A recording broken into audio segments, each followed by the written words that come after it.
पूरे विश्व से कोरोना महामारी के इस दौर में अलग अलग तस्वीरें निकलकर आ रही हैं। कहीं इलाज के लिए परेशान मरीज तो कहीं सांस लेने के लिए तड़पते मरीज। वहीं अब मोक्ष के लिए भी मुर्दों की कतार लगी हुई है। कोरोना से लगातार हो रही मौतों से अंतिम संस्कार करने के लिए भी वेटिंग लिस्ट चल रही है।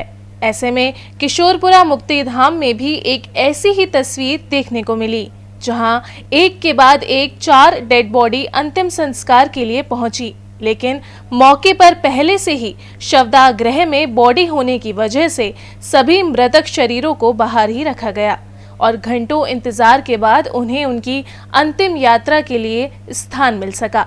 शवदाह गृह के कर्मचारी ने बताया कि वह सुबह से 6 डेड बॉडी विद्युत शवदाह गृह में जला चुका है, वहीं 4 बॉडी वेटिंग में रखी हुई है। वहीं लकड़ियों के जरिए चिता जलाने की जगह भी पूरी तरह फुल चल रही है, वहां भी जगह नहीं बची है। कर्मचारी के अनुसार बीते 11 दिनों में लगभग 60 से ज्यादा शवों का अंतिम संस्कार विद्युत शवदाह गृह में किया जा चुका है। वहीं लकड़ियों के जरिए किए गए अंतिम संस्कारों की संख्या की गणना नहीं है, क्योंकि उनका रजिस्टर मेंटेन नहीं किया जाता। साथ ही कर्मचारी ने बताया कि हर वर्ष की अपेक्षा इस बार पिछले कुछ दिनों से शवों की संख्या में इजाफा हुआ है। ये हालात सिर्फ कोटा के एक मुक्तिधाम के हैं, अन्य जगहों के हालात भी संभवत उचित नहीं होंगे।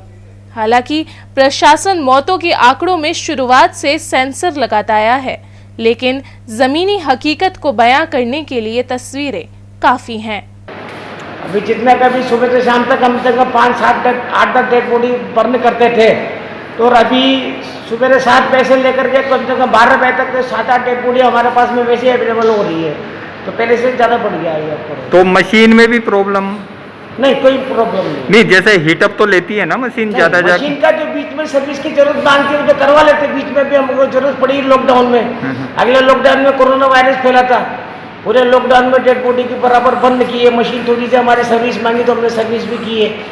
तो सर, अभी तक आपने अस्पतालों में इलाज के लिए किराने की शॉप पे किराने के सामानों के लिए लोगों को लाइनों में लगते हुए देखा होगा, लेकिन कोरोना महामारी के बाद कोटा के किशोरपुरा मुक्तिधाम पर हालात इतने विकट हो गए हैं कि पिछले 11 दिनों में 60 से ज़्यादा लोगों का अंतिम संस्कार हो चुका है।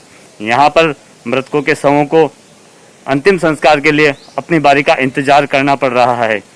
ऐसा नहीं है कि इन आंकड़ों के पीछे हमारा मकसद किसी को डराना हो, लेकिन यह है सच्चाई है। सरकार ने बड़ा कदम उठाया है कि वीकेंड लॉकडाउन लागू किया है, तो लोगों को घरों में रहकर लॉकडाउन का पालन करना चाहिए ताकि वो अपने परिवारों को सुरक्षित रख सकें।